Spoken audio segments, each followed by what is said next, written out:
As they age, asphalt shingles can become more brittle and less flexible. That means that if they're blown upward by a strong wind, they may break instead of snapping back afterward. Each of these tabs is actually only a third of a complete shingle, and if possible, it's best to replace the whole thing instead of just one tab. To do this, you'll need to lift up the tabs of the damaged shingle and the ones above it so that you can remove the nails.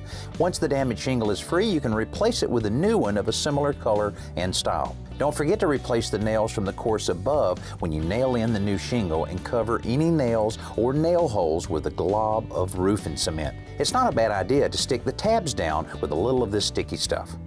Roof jacks around plumbing vents can simply wear out over time, but sometimes they get a little help from neighborhood squirrels who like to sharpen their teeth on the lead sleeves. Replacement is the best solution here, and that begins with removing the shingles that lap over the vent base so that you can take off the damaged vent and replace it with a new one of the same size. Nail down the upper side of the vent base and replace the shingle above it. If the shingle is damaged, you'll have to notch a new one to take its place. The valleys where two planes of a roof meet often catch leaves and debris, and when they do, the flow of water is slowed down. That can create a damming effect and force the water back up under the shingles, so it's important to keep these areas clear. Sometimes these valleys are covered with metal, and if they lose their coating and begin to rust, a leak won't be far behind.